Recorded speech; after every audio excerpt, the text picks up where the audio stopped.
Well, hi everybody. We're back again with another fan meetups talking about Dungeons and Dragons.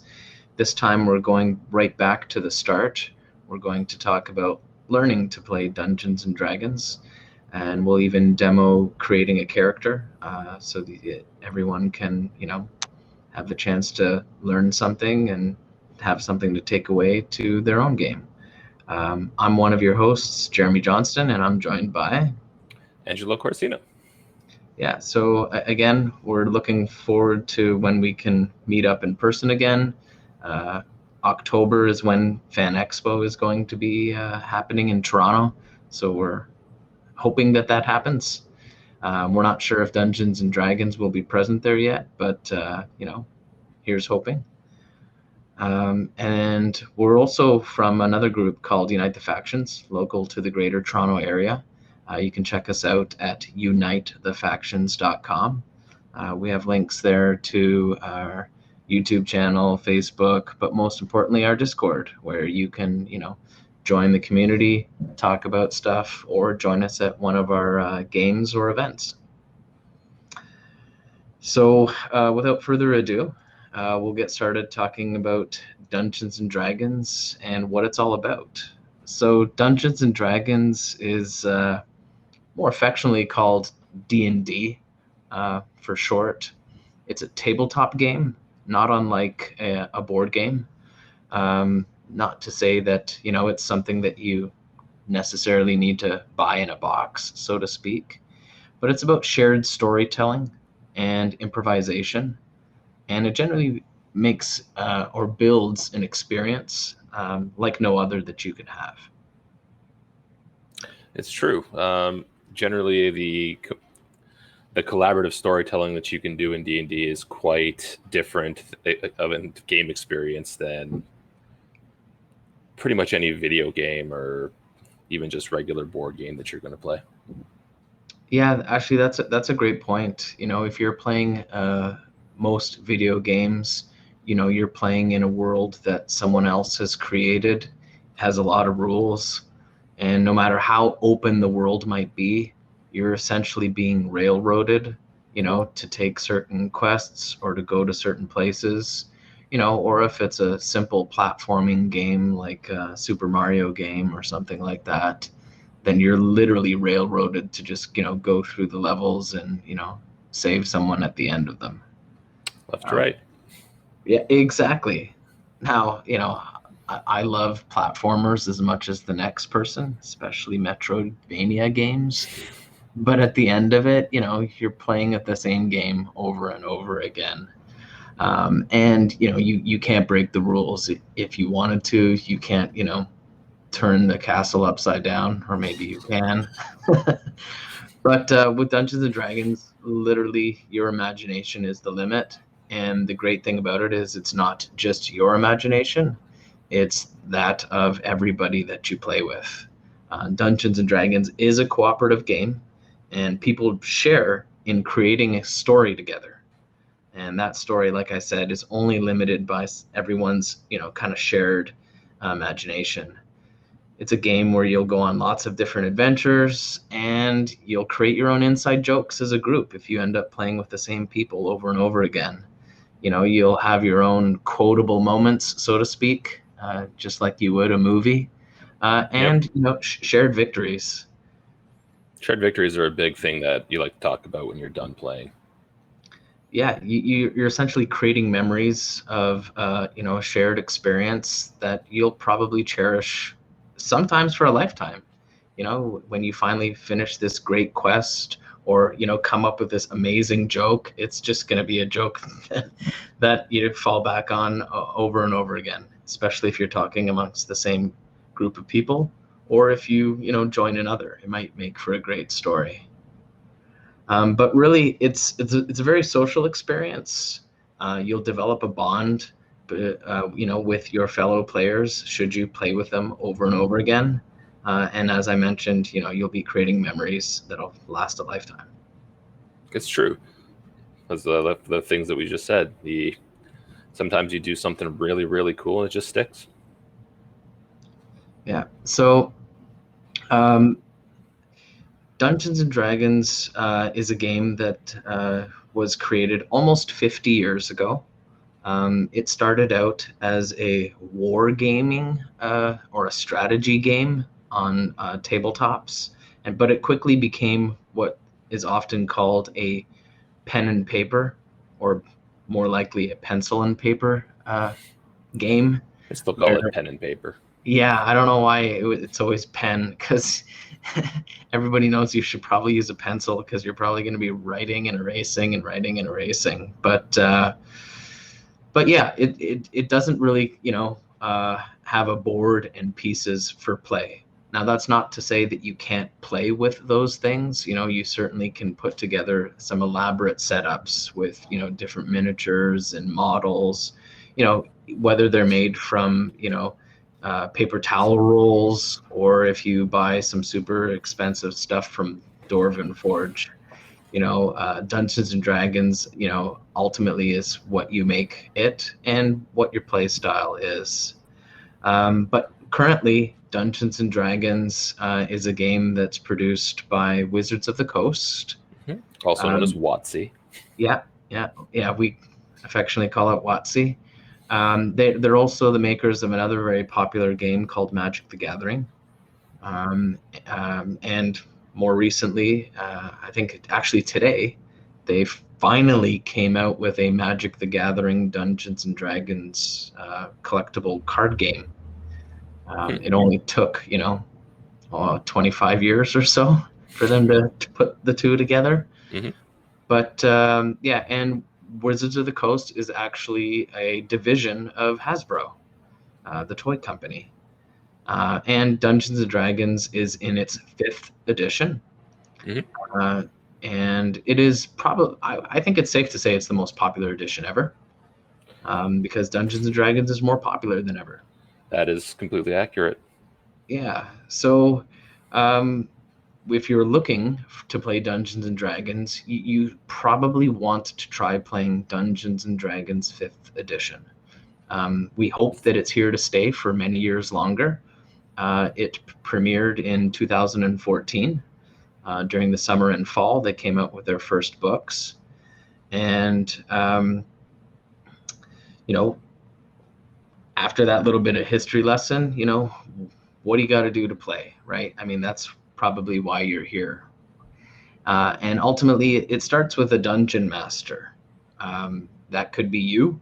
It doesn't require any experience to be a dungeon master. You just have to have, the will and the way to do so to speak. It's true. The biggest hang up that a lot of people get is that they think that you have to know all of the rules.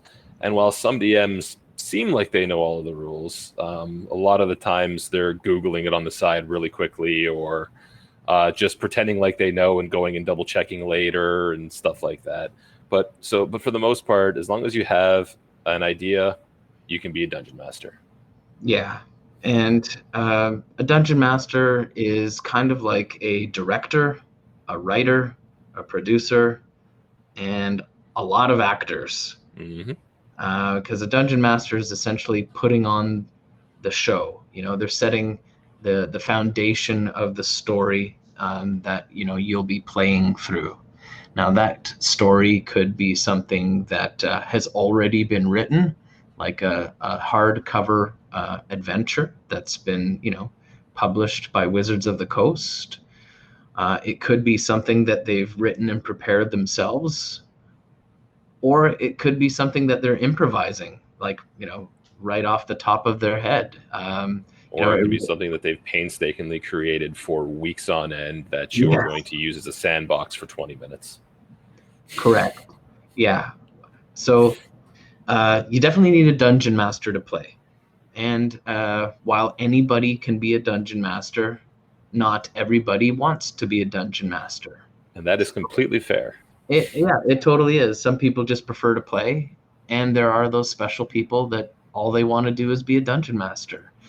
And because there's usually more players than dungeon masters. Almost always. Yeah, people would rather play and manage, their own story and their own character than everything else. And because even myself, like, I love DMing, but I also really like playing. Yeah, totally. So the dungeon master is really there to help the players with rules and rulings. And again, if you don't know the rules, just agree that the dungeon master is going to kind of, guide things, and what they say is essentially the law. If you want to set up some kind of house rules about that, feel free to do so. But generally speaking, the dungeon master, has to, create some boundaries for which play can happen. And again, if you don't know the rules, just wing it. You can always read up on it later, and the next time you play, just let the group know that, what, we did make a mistake. Don't worry about it. But going forward, let's try to play this way, just so we're more in line with the rules as written or as intended. Yep. But And you can feel free to ignore those too, as long as your DM says it's okay. yeah, if as a group you put together rules that you want to use, feel free to do so.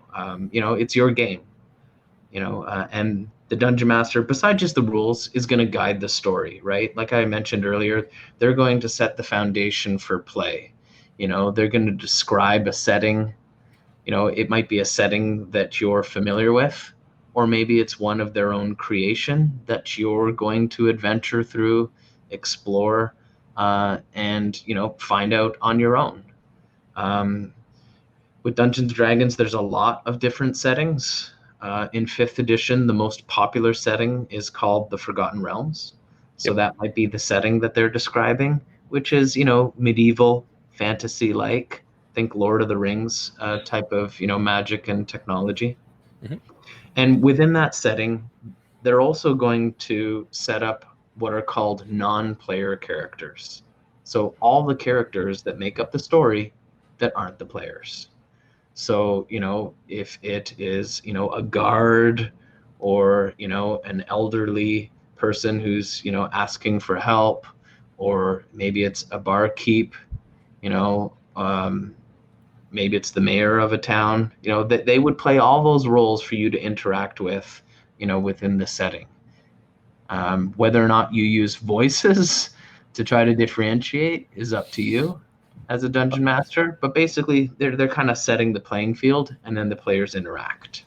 Yeah, and don't feel pressured to like follow Critical Role and use all the fancy voices or your favorite other stream where the DM's really good at it or the players are really good at it, because not everybody is, and that's totally okay. Like I'm terrible at voices, and I still have a good time DMing. For sure. Oh yeah, yeah. Having fun is the most important part. Yeah, don't get caught up in the rules or any of the frills. Just throw your ideas out there, and you know. But one thing I will note on that line is, make sure you're creating a safe space for gaming as well. Uh, you know, as a dungeon master, you want to make sure that, besides the rules, that the gaming setting that you're setting up is safe. We use something in our organized play games and the events that we put on called the X card.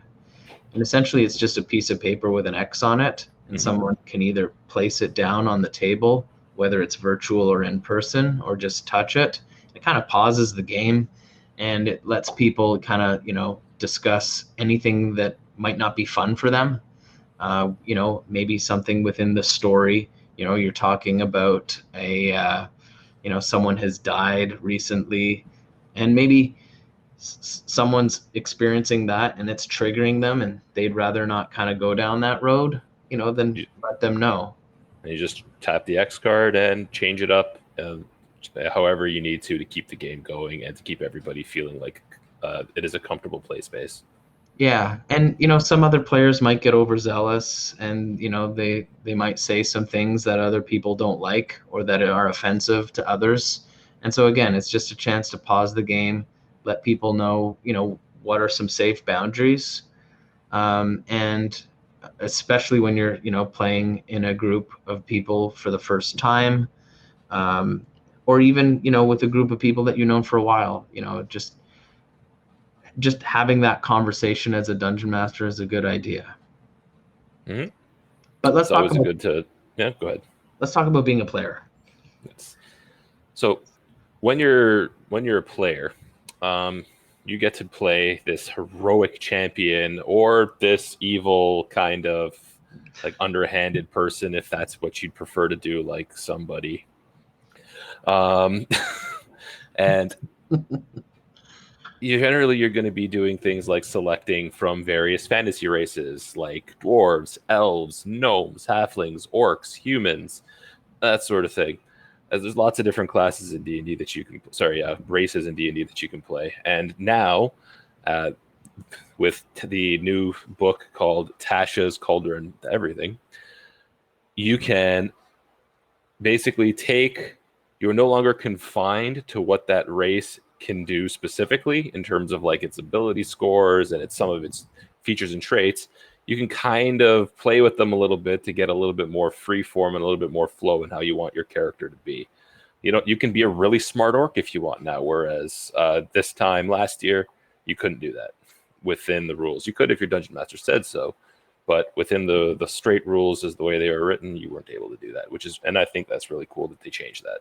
Yeah, there's other neat things along the same line that they have changed as well. Like maybe you're a dwarf that wasn't raised by dwarves, and so you don't know how to speak Dwarven.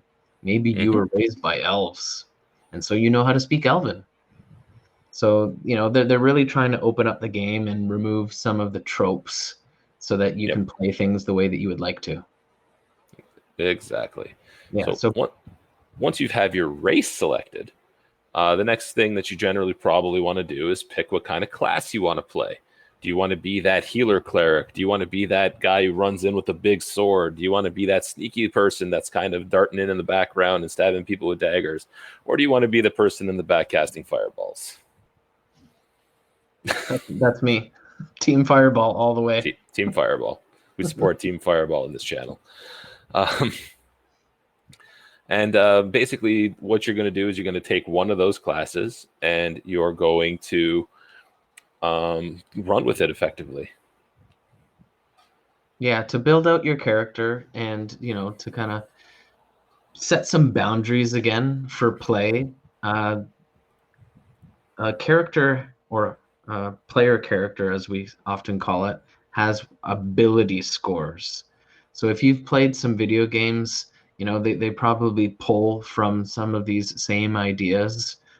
So you have a strength score, how strong are you? How much can you carry? How far can you jump? Dexterity is another one of those ability scores. How good are you at sneaking around or, performing acrobatics and such. Constitution is for concentrating on spells as well as for your hit points, which are super how hardy important. you are. Yeah, don't make it what is called a dump stat. Like, don't make it a low score. Or get ready to make a lot more characters. I mean, it's a good way to play new characters. Yeah. Intelligence kind of speaks for itself. And then there's also wisdom and charisma. And those last three scores are used for a lot of skills, sometimes social interactions, investigations, all sorts of fun stuff. And, depending on the class that you play, you might want to, work through your ability scores to make sure that, you have high scores that align with your class. And you might be wondering, well, where do I find all of these things that we are talking about? Well, the truth is that the rules for Dungeons and Dragons and how to create things are all free. But of course, if you want to have many more options, let's be honest. Yes, and a great resource, then you want something called the Player's Handbook. We've often called it the PHB for short, but some people just call it PH. But the Player's Handbook is the most useful resource in all of Dungeons and Dragons for everybody, whether you're a player or a dungeon master. Speaking of Dungeon Master, we had a question come in about when we were talking about the DM section a little bit earlier. Yeah. The question was, as a new DM, what do you suggest is the best way to manage the positions of all monsters and characters? Well, if you're using a battle map, then it becomes very easy to visualize spacing. Generally, things are done with 5-foot squares.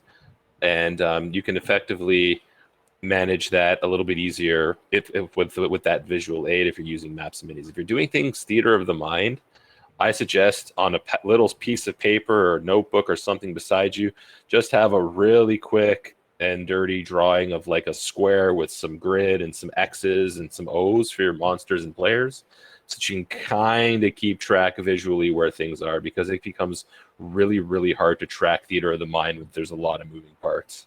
Yeah, and distance is what you want to keep track of the most. Are people close enough that they can make the attacks that they need to, if especially if they are, within striking range with a sword, which is often called melee range.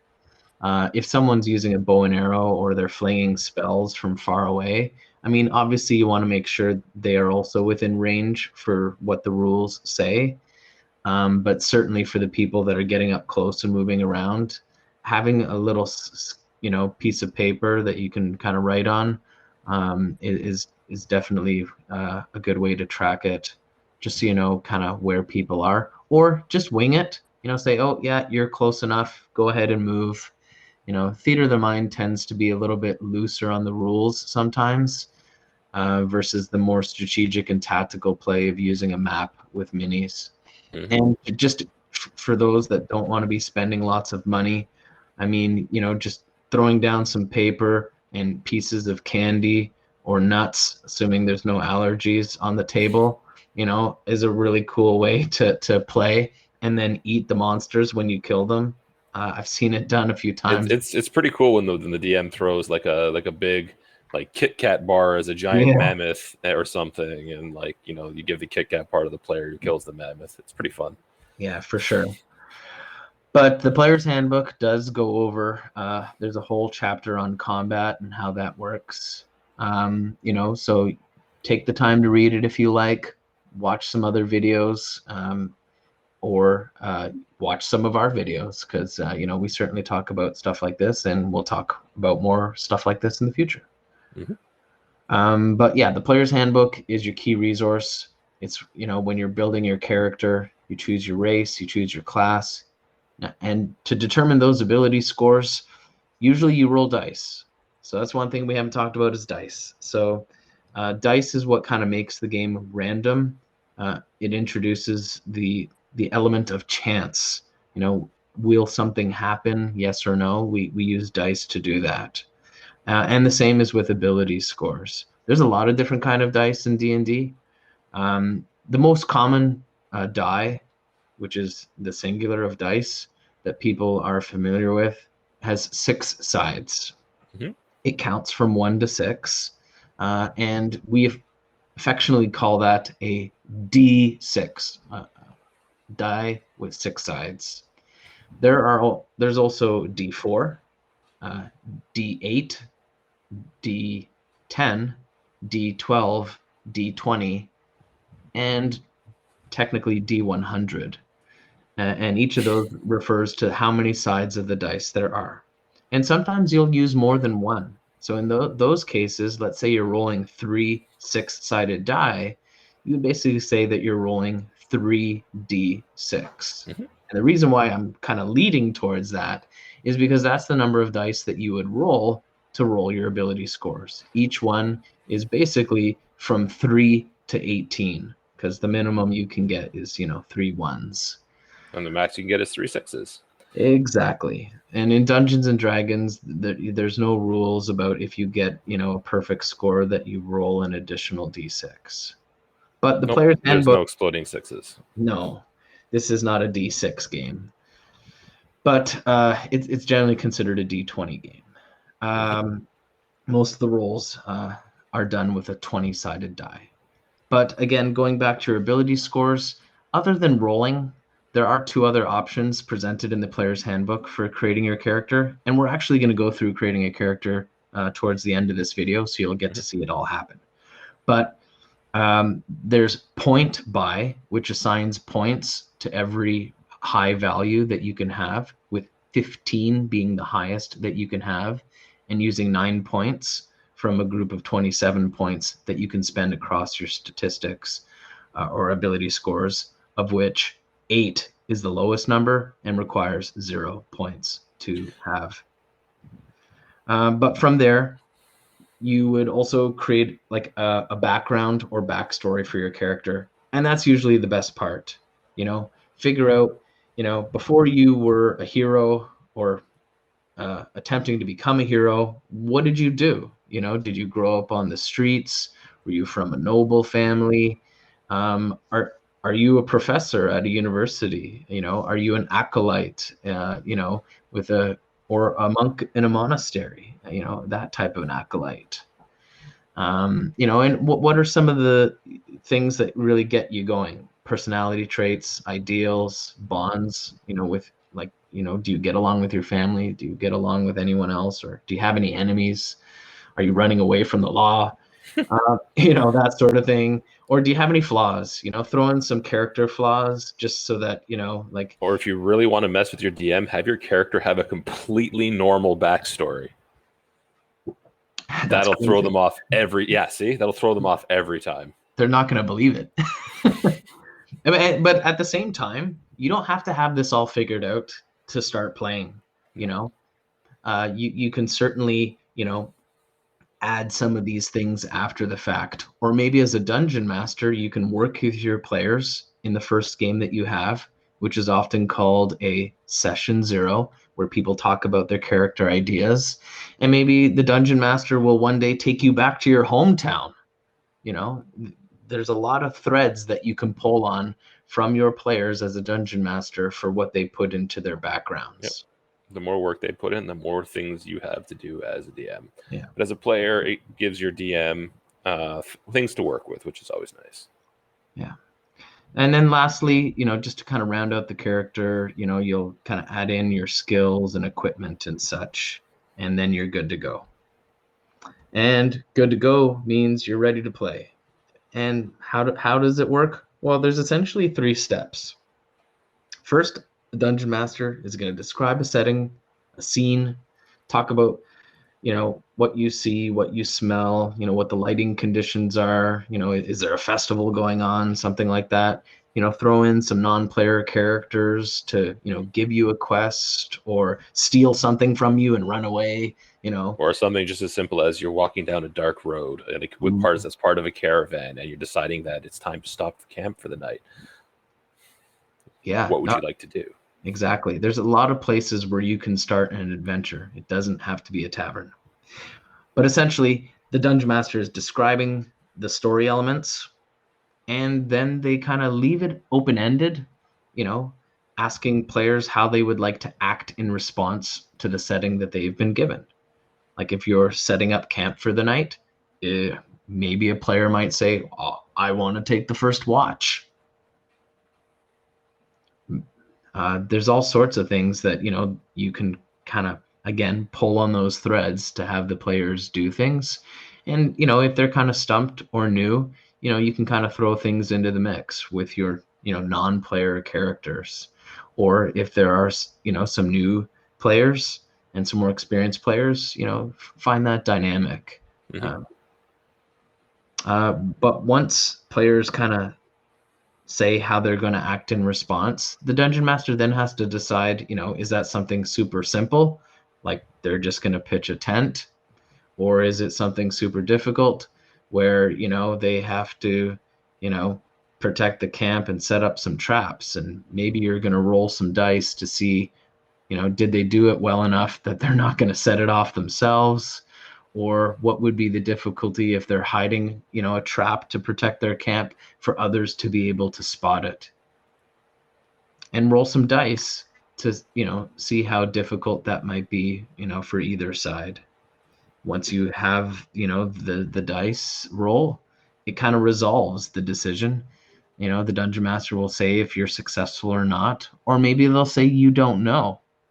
You won't know until, something triggers that trap or, tries to sneak up on you in your campsite, as Angela was describing. And I don't do this, but I have seen other DMs do it, where you'll ask only sometimes, because if you do this all the time, then your players get really annoyed. But in like really important situations, I've seen the DM roll the die for you and ask you for your modifier, and then tell you what you see based on what they rolled for you, so that you don't know how well you did. You didn't see that you rolled a 1 and were like, oh, okay, I don't know if I can trust the DM. You're just taking what the DM says.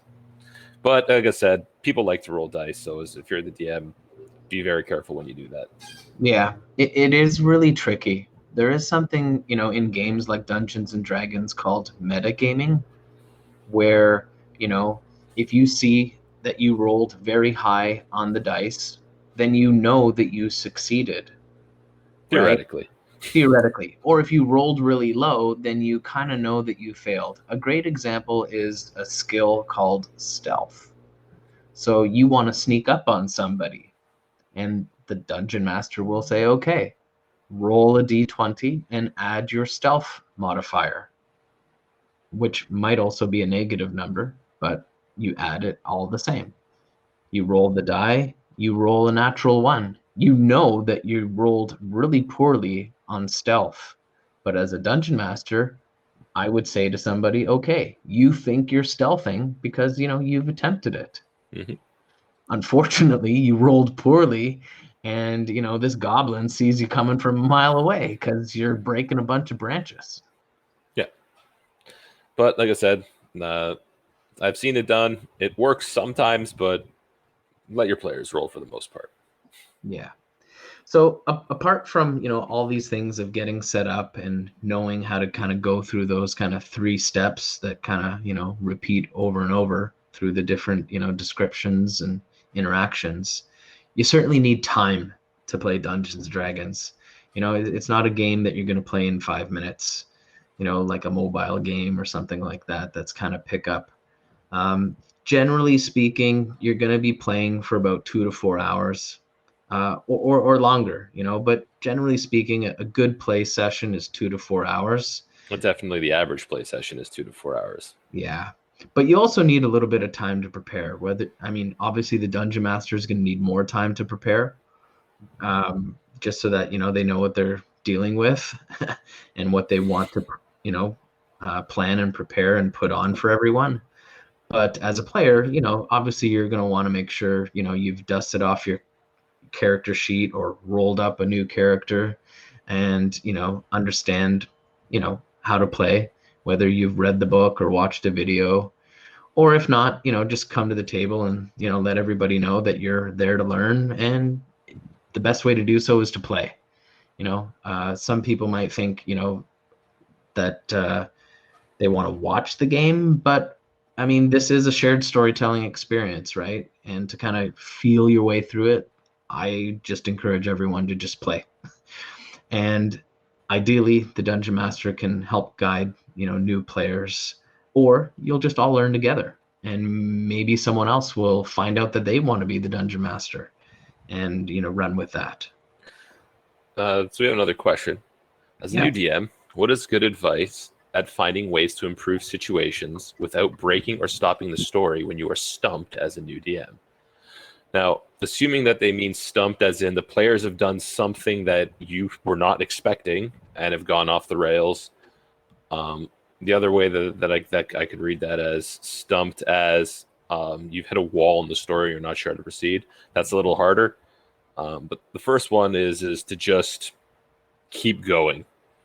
If the players have done something that you're not sure what to do because they've broken your story somehow, some way, just roll with it and try to just figure out what to do next by seeing what they've done, because it's very hard to say without a specific situation to give like advice or examples, but in general, just try to see what they've done, roll with it, and try to keep moving forward. If you have to, it's totally okay to say to your players and admit it, because it happens sometimes. Be like, I'm sorry, I have to think about what we're going to do next. I'm going to have to end the session here. Yeah, hopefully that doesn't happen within the first few minutes, though. No. But in general. Oh, here's an example. Like maybe you've put together like a fight, or what we call an encounter, between the players and some villains, and maybe they beat them so fast that you're like, wow, I didn't expect that to happen. Well, the easiest thing is to, add in more of those monsters. Maybe say that they were watching from afar and they're kind of crashing the party. But very similarly, if you get stumped, another thing to throw in is a non-player character. You know, maybe they did something and someone else is going to disrupt what they have done. That's the easiest thing. Just disrupt whatever they're trying to do. It's easy to do. A little, like I was mentioning earlier, some little kid or someone really big runs in and steals something from them, or questions them. Maybe they've gotten into a fight and the city guard shows up and says, hey, did you know that murder is a capital of offense? Who knows, right? Non-player characters is probably the easiest thing to kind of throw in. Pull from stories that you're familiar with. Whether it's television, comic books, movies, whatever. There's lots of stories you can pull at to kind of introduce into anything that you're doing. I generally like to take notes of a lot of different situations that can happen. And yeah, when I'm stumped, I go to my notes and I'm like, oh, that's a really good idea. I'm gonna put in a lot of traps in this encounter, or I might say, you know what, a heist would be really cool, right? Just It's always cool a good time ideas. for heist. Yeah, But yeah, no, we'll get back to what we were like, because that's more getting into the DM side. This is more for like just in general how to play. yeah. So you Uh, definitely need people to play if it hasn't become apparent. Okay, like sure you can play D&D alone, or you can play D&D with a couple of people, but ideally you're going to be playing with 3 or more people. Each dungeon master kind of has their own preference for the number of people that they're going to play with, but there's also a maximum. You don't want to have 20 people at a table with one person. Like that's impossible. it is possible. It's just not fun. Okay, some people might say that they can do it or they have done it, but the truth is that it's about shared storytelling. And if you have 20 people trying to, all get in on sharing a story and actually being part of the story making of storytelling, it's not happening as much as it could. For me, my preference is 5 or 6 people. Generally no more than, I'd say, 8. Like that's really pushing it, especially if you're only playing for 2 to 4 hours and you get into some of the more rules heavy parts of D&D, like combat. Mm-hmm. It's just going to take too long and people are going to be waiting for their turn for like half an hour, and that's just nuts. Yeah, that's where it really bogs down when you have too many people. Is that in combat, you got to have a quick way to run that if you have that many people, and there's really just no way to get through that many turns that quickly. Yeah. And along that line, there's 3 pillars of play in Dungeons and Dragons. Kind of even going back to that question about dungeon mastering. Maybe you're going to solve something that happens with combat. Maybe you're going to solve it socially, like talk your way out of it. Or maybe the adventure is more about exploration, puzzles, traps, just exploring, seeing what a town is like, doing some shopping, or taking a long journey, on a caravan. But again, bringing it back to what it takes, you need time, you need people. You definitely need to, read about the Dungeons and Dragons rules, and I would suggest, getting the books, whether digitally or physically. At And then least, at the lastly, very least, the big three if you're going to be DMing, and at least the player's handbook if you're just playing. The yeah, big three being the Dungeon Master's Guide, the player's handbook, and the Monster Manual. yeah. Another neat way to get started with Dungeons and Dragons is the organized play, which is an official program put on by Wizards of the Coast called Adventurers League. Adventures League is a style of play that has, a few extra rules just to create a level playing field for everybody. But Mm-hmm. there are a lot of rules, and there's different settings. and different campaigns so that people can, kind of pick and choose what they would like to play in. But it's a program that allows, Dungeons and Dragons games to kind of have a unified seasonal storyline or a non-seasonal storyline if that's more your pace. And players that have created a character, basically record what they've done on log sheets in between play sessions, and they can take their characters anywhere in the world where Adventures League games are happening.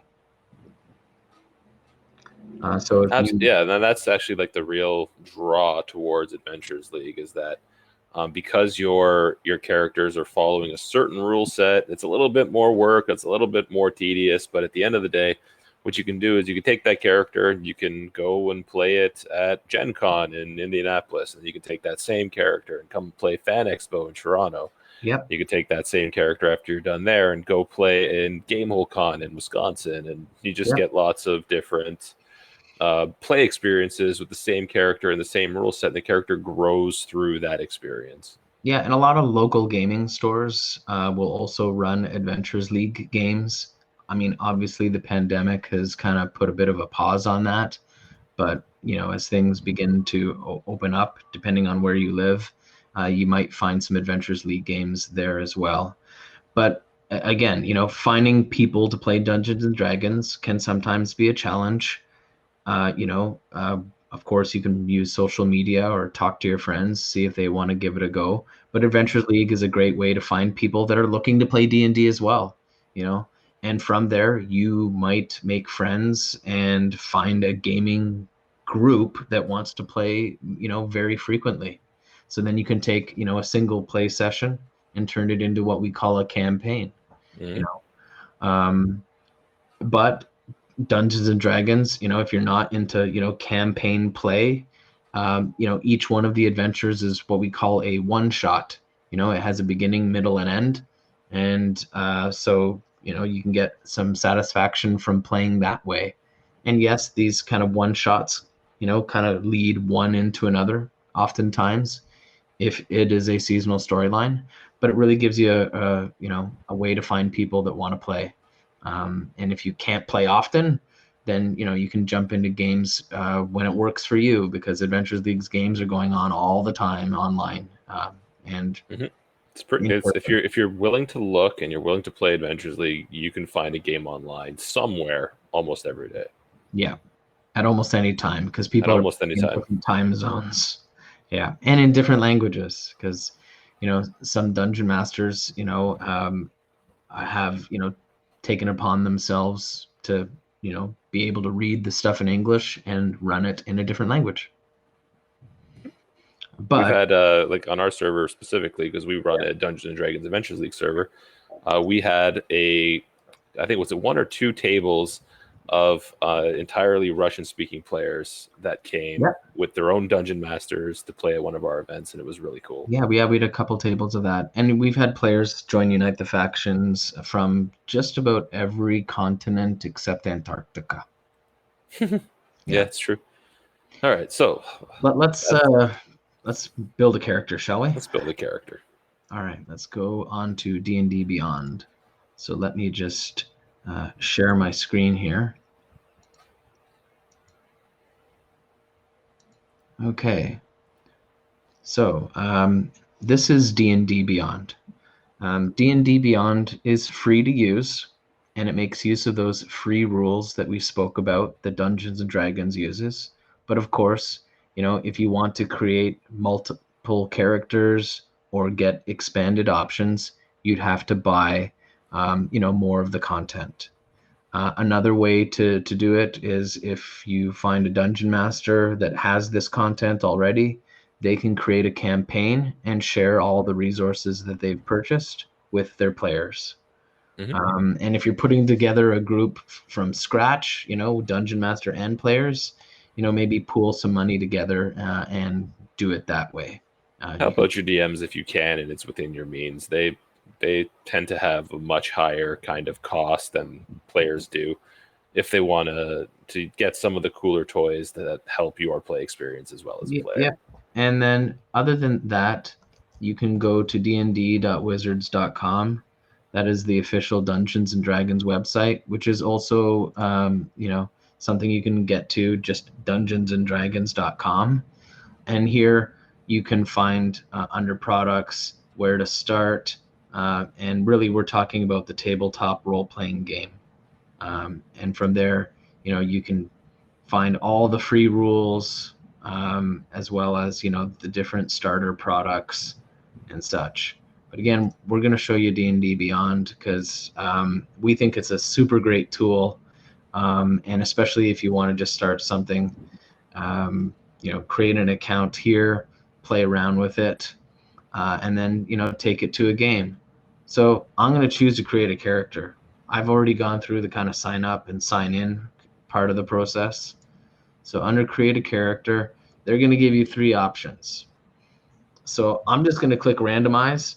It's going to create a character that's totally random and just kind of give it to us. Mm-hmm. Okay, so that's one way of doing it.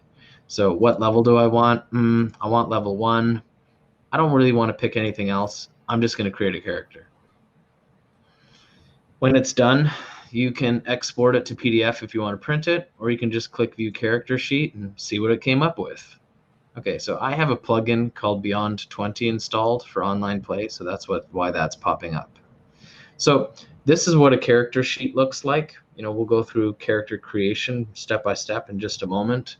But as you can see, there's a lot going on the sheet. Okay, again, the player character sheet is really here to be a tool for when we're talking about, the game of chance, rolling dice, or, what things you can do, as a character. Because, if you don't have a bow and arrow, well, you're not shooting arrows. If you don't have a spell book, then maybe you're not casting spells, that sort of thing. So on your character sheet, it's going to tell you all the kind of stuff that you can do, but it also has, all those ability scores we were talking about. And D&D Beyond lets you roll digital dice, which is pretty cool. Although I don't have it turned on right now, it's using a plugin. And you also have your skills in the middle here. Mm-hmm. So this person, their race is Furbolg, and their class is Artificer, or some people say Artificer. And so, this is, if you want to just play something at random and just come up with a backstory for this person, you go right ahead. Yep. I'm going to take it back, and we'll go step by step and create a character, which will give a bit more of chance to go through these things and, talk about how we get there. D&D Beyond gives you a lot of options in terms of what books you want to use, assuming you've purchased them. I'm going to shut them all off to start.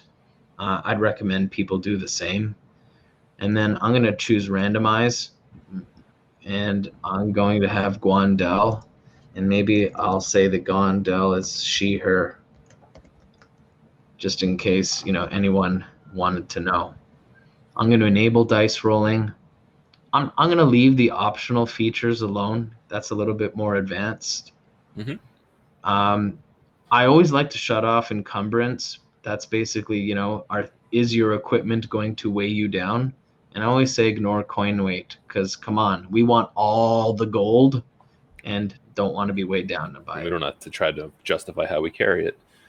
Yeah, and there's these arrows here that basically take you step by step through the process of creating a character. But you can also see that there's a little navigation menu that has the numbers for the steps of creating a character. So we'll go to step 1, choosing a race. I will choose the basic rules because that's what would be free. Do we have any suggestions from the crowd here? Anyone want to text what race we should choose? Maybe Angelo, you want to tell me? Okay, let's play a what do you got there? Let's play a rock gnome. A rock gnome. Okay, it's the only gnome we can choose. All right. So just before you choose it, they do give you a description of the race. some of the attributes of it and such. So, you can read through it some more or even go to the details page. So I'm going to choose this race. We're still on the race step here within D&D Beyond, and it kind of summarizes what we just saw on that little pop-up screen. They have dark vision, which means they can kind of see in the dark. There are some races that can't, and that imposes something called disadvantage. There's a key rule in Dungeons & Dragons 5th edition called advantage and disadvantage. Basically, roll 2 of your 20-sided dice or 2d20s. If you have advantage, you take the higher roll. If you have disadvantage, you take the lower. And so dark vision is pretty important. It is indeed. Yeah. So gnomes also have some cool abilities, like they're kind of tinkerers. They can, build small toys or fire starters or a music box. It's a little flavor, kind of goes along with, the backstory that you might be creating for this character. And also, it looks like they have a special ability that they have advantage, as I was mentioning, on intelligence, wisdom, and charisma saving throws for magic. So that's pretty cool. Let's go to the next step. Now we got to choose a class. What do we think would be a good class here? So for the sake of the video, let's take one that gets a level 1 subclass. So let's take either Cleric or Warlock. Ooh, well, you know what I'm going to choose then. I'm going to choose Warlock. Okay, but you know what? Let's go back and choose. I'm going to remove that and choose Cleric because Warlock is not in the basic rules. Oh. So as a Cleric, people say, oh, Clerics are healers. Well, that's not really true. Yeah, they can heal, but maybe you're not that kind of Cleric, right? Clerics are pretty tanky, which means, they can stand on the front lines of any battle. They have really strong armor and something called armor class, which we didn't really go into.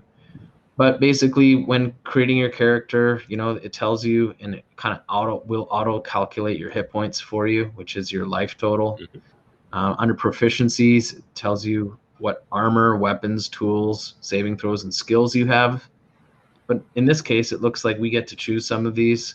And in this case, we get to choose some skills, choose from a list. So I'm just going to choose Insight, which kind of allows you to kind of discern social situations. And I'm also going to choose Religion because I'm a Cleric. I get my magic from worshiping one of the many gods of whatever realm I'm from. And in terms of Divine Domain, I'm going to choose the Life Domain, which is what's available from the basic rules. It is very much a healing, domain. Yeah. But they're the best at it, and that's not a bad. Yeah, they're the one that if you actually want to be a dedicated healer, you probably want to be a life cleric. Yeah, they do some amazing things.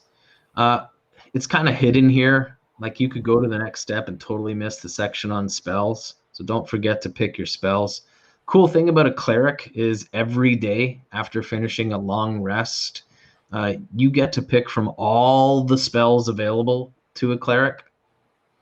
In this case, they can only prepare one spell of the 14 that they know at level 1. But this is because we haven't done our ability scores yet, because the number of spells you can prepare, which is, from the list of 14 spells, which ones can you cast during a day, are based on your abilities. So we'll just skip forward a step for a sec.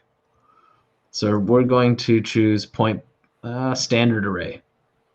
Manual rolled is, you basically are going to roll them all, but standard array or point buy is usually an easier way to do it.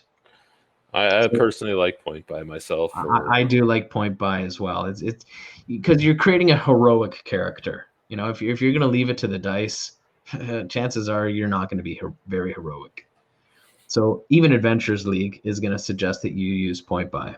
You can either, in Adventures League, you can only point buy or take the standard array. You cannot roll for stats in Adventures League. That is true too. So I want a high wisdom because I am a cleric, and that's one of the core statistics. Again, if you read the rules or the player's handbook, you'll see that that's true.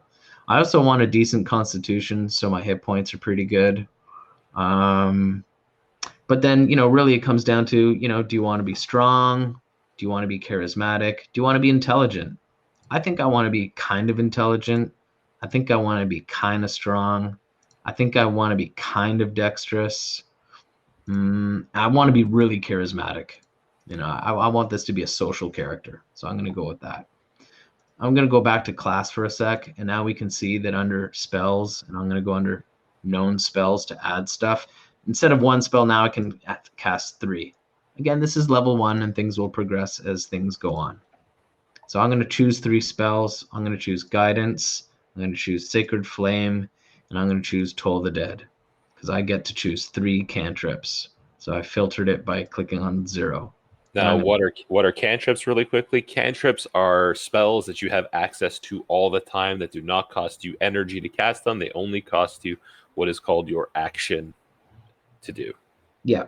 And then again, the cleric can pick 3 spells, but they can pick different spells every day. So I'm going to pick 3 spells. I'm going to pick Guiding Bolt.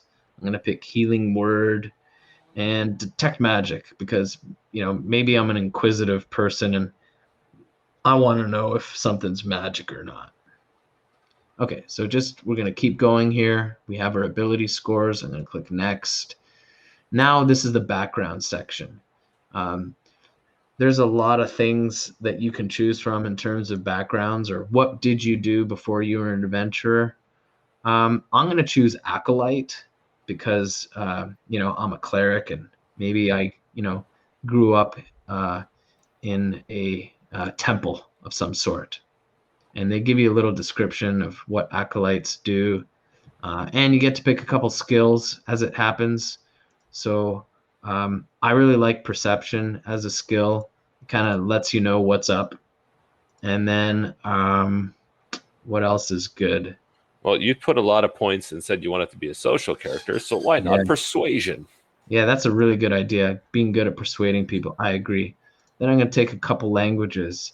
I'm a gnome, so I know gnome, and I know the common tongue. I always like Draconic because this is Dungeons and Dragons. I want to be able to talk to dragons.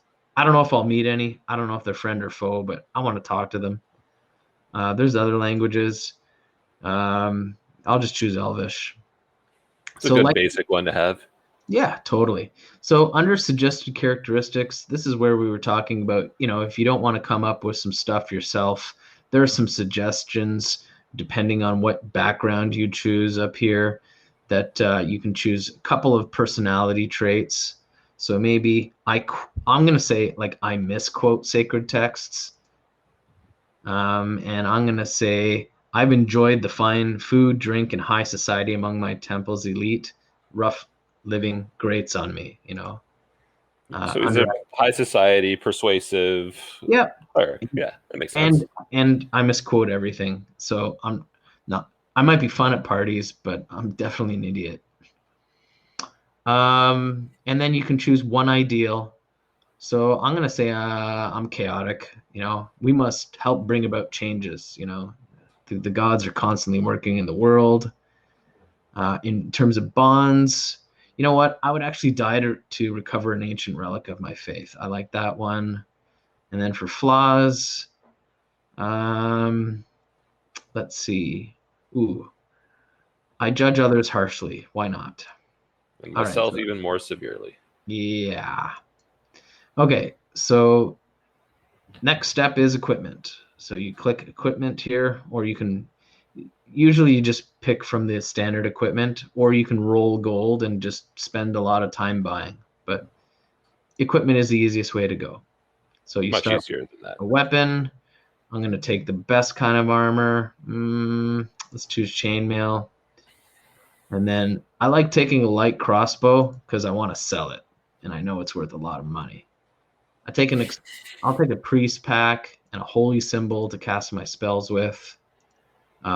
Apparently as an acolyte, I get a holy symbol of some sort too. So maybe I'll take an amulet, a prayer book. I get 5-6 of incense, some vestments, a set of clothes, and 15 gold pieces. Okay, I'm going to click Add Starting Equipment. Boom, it's added. And if I go to my inventory, I can see that. you could watch the video back, or go through this yourself if you'd like to. And then we get to view a character sheet. And it's got everything loaded. Now, for D&D Beyond specifically, you'll notice that none of the things that he has are equipped. And to do that, you would go through the inventory and you would click on those boxes to add in all of your equipment. Yeah, so now I can see that my armor class is a lot higher, which is basically someone would have to roll a d20 and get 18 or higher to beat me. And then from there, there's a lot of actions that you can do too. So this is really just getting started with playing D&D. We'll put on some other videos getting into the specific of classes and combat and encounters and different monsters, and maybe even Magic the Gathering and D&D, because some of the settings within the Dungeons and Dragons cosmology include Magic the Gathering worlds as well. Like Ravnica and Theros. Yes, exactly. All right, so thanks everybody for joining us for this quick video, whether you're watching on YouTube or online. And we hope to see you again at one of our future shows. So thanks for joining us. Again, check us out at unitethefactions.com, or you can find us doing more fan meetups at meetups.fanexpohq.com. And beyond that, through our website at unitethefactions.com, you can join our Discord server where Jeremy and I are reasonably active, answer questions, as well as our relatively decent-sized community. All right. Thanks. Bye for now. Bye, everyone.